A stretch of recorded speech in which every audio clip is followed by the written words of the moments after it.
Kung bago ka lang sa channel na to at isa kang true-blooded Aldab Nation na nagmamahal po kila Maine Mendoza at Alden Richards, tama po ang channel na pinuntahan mo, kaya consider na kitang bagong subscriber.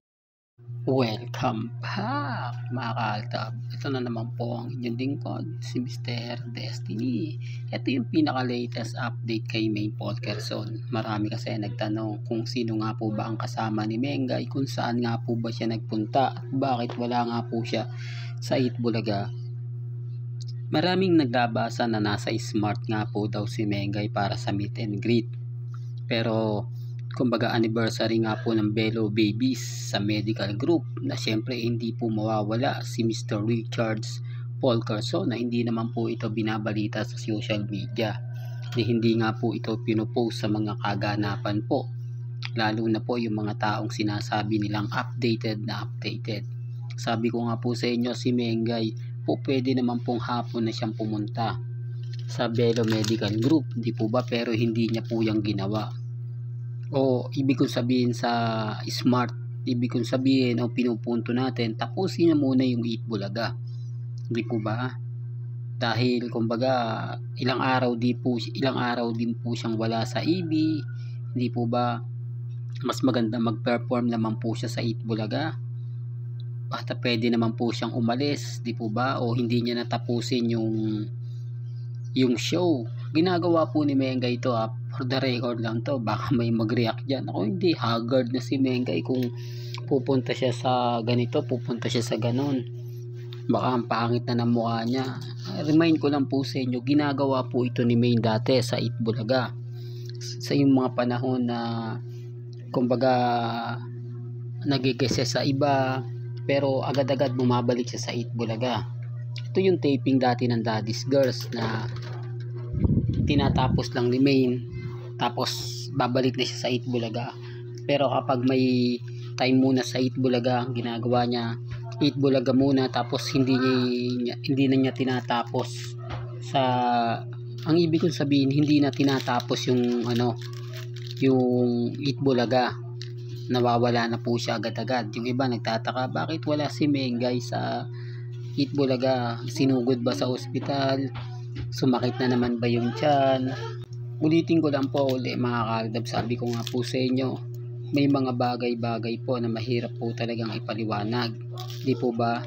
Lalo na nga po ngayon na kumbaga sinasabi ko to kina Alden Richards at kay Maine Polkerson, na ginagawa naman po talaga to ni Maine noong mga panahong 2015 at 2016 at hanggang 2019. Napakarami kasing update hindi po ba? Pasensya na po kayo kung bakit paputol-putol tayo kasi hindi natin kumbaga maidirekta. Mahirap po kasi talagang ipaliwanag to, mahirap po talagang sabihin, lalo na nga po sa mga taong bitter po sa atin, na sinasabi nilang hindi naman pwedeng gawin niya ni Maine, magiging haggard nga po daw siya, pero ginagawa po yan ni Maine. Hindi naman po ako namimilit sa mga taong ayaw pong maniwala. Hindi naman natin pinupush ito na ganitong, kasi common sense na lang po, di po ba? Meet and greet hapon naman po yun hindi naman pwede sa umaga, di po ba? At syempre pagkatapos no, nasa na po si Mengay, direkta na nga po sa Bello Medical Group. Syempre kailangan po niyang ibigay yung suporta. Ito yung sinasabi ko na pag Bello Babies ka, kailangan na andun ka. Baka may mag-react, Mr. Destiny, napanood ko yung mga video na pinost, wala si Maine. Hindi naman kumbaga papasok si Mengay sa mga ganyan, pupunta lang yan si Mengay, di po ba? Tapos dun siya, hindi naman siya makikihabilo sa mga artista, lalo na po pag naandun si Alden Richards, si Heaven Paralejo, o sabihin natin sila Julia Barreto, etc. Hindi naman yan ganun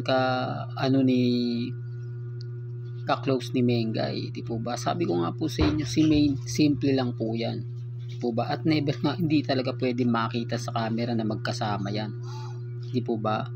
Bawal na bawal. Sabi ko nga po sa inyo, kung matatandaan nyo sa Dubai, di po ba magkakasama sila Alden at si Maine, pero never po silang nagpa-picture na magkasama. Kailangan hiwalay yung isa, di po ba? Kaya nga sabi ko sa inyo mga kaaldab, may mga bagay-bagay po na relax lang po kayo, di po ba? Maging kalmado, maging kampante. Malay nyo, di po ba? Biglang magbago yung senaryo, yung ine-expect natin o yung sinasabi natin na hindi mangyayari, biglang mangyari. Ngayon, hindi nila alam kung nasan si Alden, hindi nila alam kung nasan si Mengay. Itong family weekend mga kaaldab o private family, isa po ito sa gustong gusto natin po ba, kasi banding moment po nila yung pamilya muna bago lahat po ba, na magsisimba si Alden, pupunta kay Father Jeff, tapos si Mengay pupunta sa Bulacan kasama yung Chikiting po ba. May mga point mga kaaldab na sinasabi ko lang po ito o pinapaliwanag ko lang po ito dahil alam naman po natin yung buong story, buong kwento kila Mengay at kay Alden. Bakit alam na alam ko to? Bakit alam natin na pumupunta si Mengay sa Bulacan? Gayong exclusive lang ito na tanging taga Bulacan lang po ang po pwedeng makakita kay Main Paul Carson kung pumupunta po ba siya o hindi. Di po ba? Ito yung pinapaliwanag ko mga kaaldab, na marami tayong fans o marami tayong Aldab Nation. Hindi lang tayo isa, hindi lang tayo dalawa, hindi tayo grupo, hindi tayo fans club, kundi fandom tayo. Ito po yung isa sa sinasabi ko sa mga katden. Hindi lang po kami maliit na grupo o grupo-grupo lang. Fandom po ang Aldab Nation. Na kapag sinabi mong fandom, international po yan. Hindi po ba? Kaya nga po yung team abroad kapag nag-post, nag-update, nagsalita ng ganito ganyan, alam nyo po ba yung mga army nagre-react na wala ka namang alam na andyan ka sa ibang bansa, paano mong malalaman itong mga nangyayari dito sa Pilipinas? Paano mo nasasabi yan? Hindi mo naman nakikita yung mga nangyayari dito nagaganap, napapanood mo lang po ba? Kasi po may komunikasyon po sila dito. Marami po kasi mga Aldab Nation. Ang mas minamabuti na lang po na sila na lang po yung nag-uusap, sa kanya na lang po ibabaling, di po ba? Kahit ibas man po siya, okay lang, kasi alam niya yung totoo. Kasi dito pupuntahan yung mga kamag-anak mo, sila yung babanatan ng mga army. Ganun po sila kadesperado. Pero ngayon wala na di po ba? Ang laki na po ng pinagbago ng army. Dati nagpo-post ang mga army na kumbaga sina Congressman at Arjo at si Mengay, nag-e-edit sila ng mga video na sinasabing nagdi-dinner sa Dalabas, namamasyal, di po ba, pumupunta ng Bangkok, ng Singapore, di po ba, doon naman po ng hideout nila Singapore, Japan, tapos babalik ng Pilipinas. Yun po yung ginagawa nila. Pero ngayon wala na. Nakapagtataka nga po nakakapagduda, di po ba, na dumating yung point na oo nga Mr. Destiny, kasi hindi ko naman ine-expect na ganyan yung mangyayari. Hindi ko naman ine-expect na kumbaga papatulan nila yung mga bagay-bagay, di po ba? Ngayon basag na po sila. At syempre ang kagandahan po nito, wala na ring cut din. Masakit na katotohanan, pero yan po talaga yung totoo di po ba? Paulit-ulit ko itong sinasabi.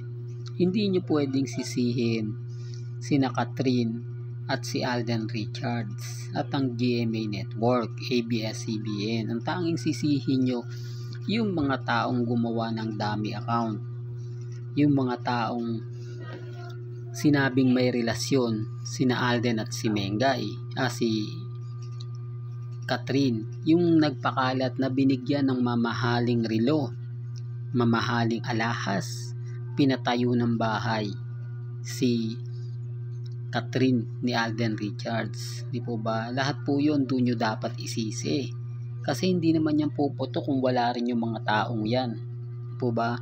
Tapos yung singsing, kumbaga binigay lang, niregalo lang ni Alden dahil magkaibigan sila ni Catherine, ginawa ng mali siya. Kung ano-ano na yung kinuwento, kung ano-ano na yung sinabi. Ang masakit po nito mga kaaldab, si Alden Richards po yung binabash. Bakla daw si Alden Richards. Kumbaga sinasabihan nila ng ganito, sinasabihan nila ng ganon. Diba? Kaya nga sabi ko sa inyo mga kaaldab, relax lang po kayo, maging kalmado, maging kampante. Di po ba? Malay nyo mga kaaldab, biglang magbago nga po yung senaryo. Ito yung lagi kong sinasabi na ikagugulat po ninyo. Pero hindi ako namimilit ha, may kanya-kanya po tayong opinion, may kanya-kanya po tayong pananaw. Ang importante po sa akin, syempre, ang Aldab Nation. Hanggang sa huli, magsasama-sama po tayo, magkikita-kita po tayo. Hanggang dito na lang po ang ating latest updates. Kaya kung gusto niyo pa po ng pinaka-latest at sariwang update, abay tumutok lang po kayo dito po sa channel ni Mr. Destiny para updated po kayo sa mga bago at sa mga latest na i-upload po natin maya-maya lang. Hanggang sa muli, salamat po sa panonood at pakikinig.